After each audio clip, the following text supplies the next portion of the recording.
দীর্ঘ অনেক দিন পর আপনার পুরনো বন্ধুগুলোর সাথে যদি হঠাৎ দেখা হয়ে যায়, সেই অনুভূতিটা কেমন লাগবে আপনার? হ্যাঁ, আমরা এখন রয়েছি পায়রাগঞ্জ খেওয়াঘাট এবং আমার সঙ্গে বন্ধু রায়হান। রায়হান যাবে ওর বন্ধুদের সাথে দীর্ঘ অনেক দিন পরে দেখা করতে, আর সেই উদ্দেশ্যে আমরা পটুয়াখালীর পথে। আমরা ট্রলার পার হয়ে এপার চলে এসেছি।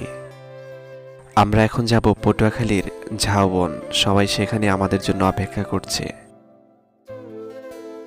তা আমরা অলরেডি ঝাউবন চলে এসেছি। আমার পিছনে যে রাস্তাটি দেখতে পাচ্ছেন, এটি পটুয়াখালীর সেই বিখ্যাত সেলফি রোড।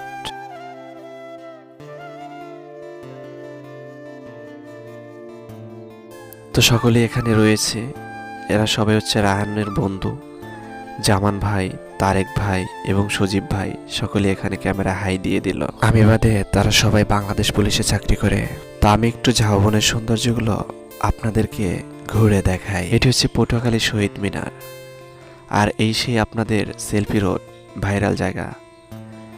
বাংলাদেশের বড় বড় ব্লগাররাও এখানে এসেছেন ব্লগ করার জন্য। পটুয়াখালীর ঝাউবনটা এতটাই মনমুগ্ধকর যা আপনি নিজ চোখে না দেখলে বিশ্বাসই করতে পারবেন না।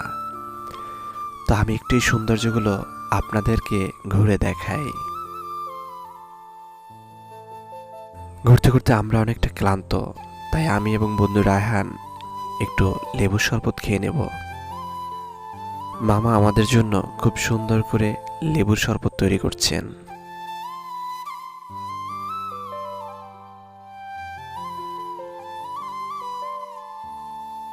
আর এই গরমের সময় লেবু শরবতটা এতটাই যে স্বাদ লাগে যা বলে বোঝাতে পারবো না।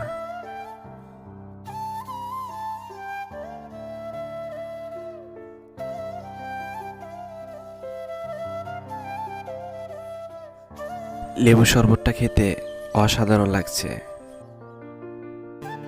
পটুয়াখালীর সৌন্দর্যে এতটাই মুগ্ধ হয়েছি যে মনে চাচ্ছে পাখির মতো উড়ে বেড়ায়।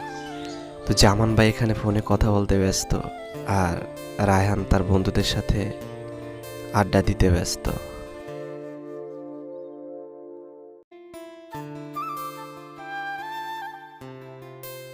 তো এদিকে আমরা একটু সেলফি তুলে নিচ্ছি। সেলফি তোলা শেষ করে আমরা এখন যাব লেকের পাড়ে। লেকের পাড়টা দেখতে অসাধারণ। এটি দেখলে মনটা আসলেই জুড়িয়ে যায়।